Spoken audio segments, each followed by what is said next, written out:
Hi, I'm State Representative Dan-Kristiansen, and I'm your representative here in the 39th District.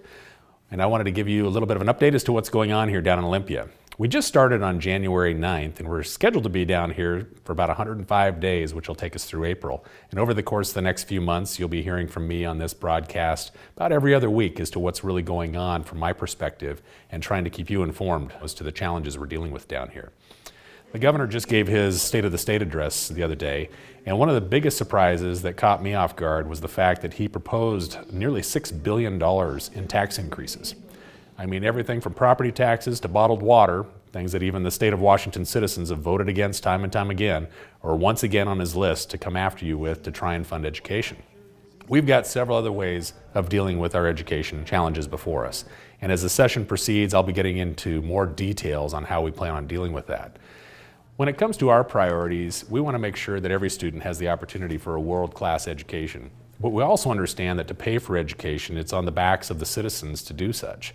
And so making sure that we've got a fair system in place for all citizens of the state of Washington to pay for our education system and provide amply for education, that's going to be our priority, because number one on our list is we're going to be most concerned about the outcome for each one of our students. We have a very rural district. Our largest city is Monroe, Arlington, Cedar-Woolley, then we've got Skycomish and Index and about 16 different communities in our legislative district. All have very different challenges, but one of the things that they do have in common, our unemployment in East Snohomish County and Skagit County is very high, much higher than not only the national average, but some of the more successful parts of Washington state.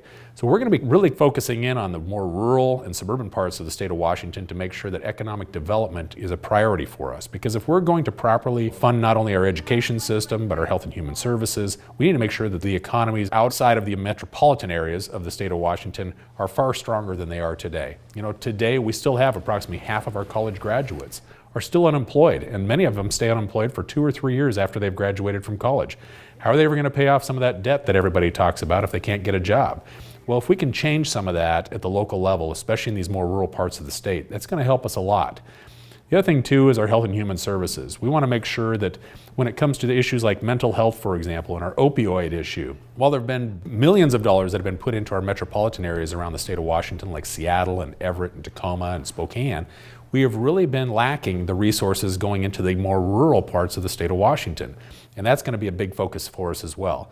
The other thing too is we've got some problems going on. Well, we have fantastic employees that are working for us in many of our state agencies around the state, and they're doing a really good job.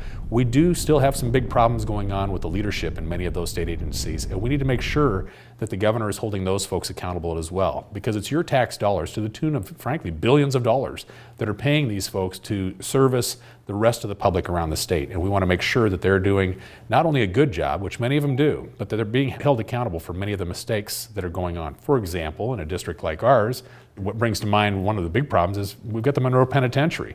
It was only last year, as you recall, that our prison system had early released over 3,000 inmates. And because of that, we actually have some of those folks actually committed murders. We want to make sure those problems are solved and we hold people accountable for those decisions that are being made. And we don't use, state employees and other things as scapegoats.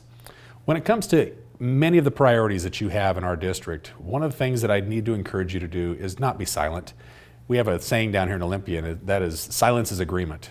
And if you are either disagreeing with something that I'm doing, or if you have concerns at the local level that you really need to make known to me, I encourage you to call or email the contact information that's on your screen. For me to really service the citizens of the 39th District well, I need to know what's going on back home.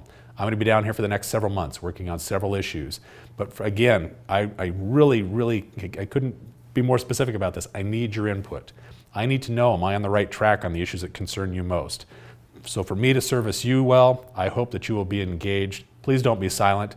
I look forward to hearing from you, and I'll be regularly keeping you up to date as to what's going on down here in Olympia. Take care.